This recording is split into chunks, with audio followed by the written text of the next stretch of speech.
My name is Gordon and I'm 26 years old. I work in an office in the city on the weekends. I used to love to get away from all the hustle and bustle and take a trip to the countryside. Luckily, I have a cottage in a small village which is located right at the edge of the forest. How I used to love to get out of the city and spend the weekend in my little cottage. Why did I stop? Well, I'll tell you. One day after a hard week at work, I needed some rest. So I decided to get out of town.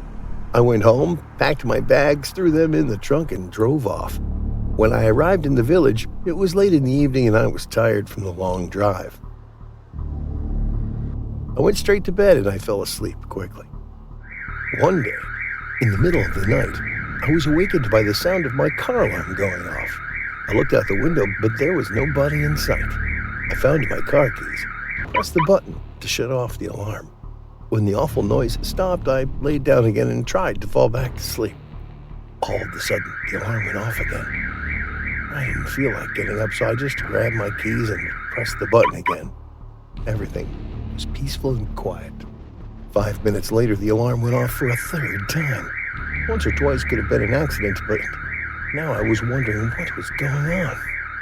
Could someone be playing tricks on me in the middle of the night?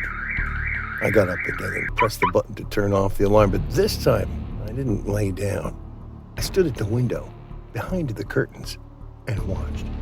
After a few minutes, I saw something by the light of the moon. A shadow emerged from the bushes and slowly approached the car. I could just about make out the shape. It was something tall, skinny, and black. The figure reached out with its long, thin arms and knocked on the car. The alarm went off again, and quick as a flash, the dark figure retreated back into the bushes. At that moment, I realized what was going on and began shaking with fear. I turned off the alarm and continued to watch. The thing emerged from the bushes again and slid silently over to the gate, threw a hand through them, and removed the partition holding the gates closed. I was paralyzed with fear and I couldn't move. My mind was overcome by panicked thoughts. What was it? What did it want from me? What was it doing? Would it ever go away? A shiver ran through my body from my head down to my toes. My mouth was dry and my heart was beating fast. I was so tense I was gritting my teeth and clenching my hands into fists. I got control of myself and ran down the stairs as fast as my legs would carry me to the ground floor. I wanted to look for something I could use to protect myself. However, just as I was about to switch on the lights, I suddenly froze in my tracks. The dark figure was at the window. It was pressed up against the glass, staring in, looking to see whether or not there was someone home. I immediately ducked down behind the sofa and peered out. That's when I realized what all these tricks with the car were for. It was trying to lure its victim outside. I could not take my eyes off its hideous face. The skin was the color of ash and covered with wrinkles. Its eyes were small, beady, and completely black. Instead of a nose, there were 2 ragged holes. It didn't have any lips, just 2 rows of sharp, yellow teeth. Its breathing was so heavy and hoarse that it was misting up the window. I just knew it was not going to go away.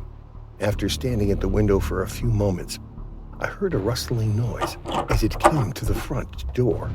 I watched as it tried to push its fingers through the gap under the door. The handle began to twitch wildly up and down, and the creature emitted a chilling sound. It was not like the human voice. It was a deep, beastly growl, like an angry dog chewing on a bone. I knew that if it heard me, it would keep trying until it found a way to get into the house. I just crouched down behind the sofa, hiding in the shadows and desperately trying not to make a sound. Tears began involuntarily streaming down my face, no matter how much I tried to stop them. I could feel my pulse pounding in my temples, and I was shaking like a leaf, just waiting for it to end. I don't know how long I cowered there. I must have passed out. When I woke up and looked at the door, the creature was gone. The door was still in place and everything seemed secure. I have never been so relieved in all my life. I ran upstairs and looked out the window. It was light outside and there was no sign of anything wrong. taking a chance, I grabbed my keys, and without stopping to collect any of my things, I ran out towards the car. I jumped in the car, locked all the doors, and drove away from the village as fast as I could. I didn't stop driving until I got back to the city. When I got back to my apartment, I turned on the radio and heard a news report. The announcer said that in the village, the dead bodies of 2 girls had been discovered. Their corpses had been mutilated and dumped in a swamp. I guess the creature found what it was looking for.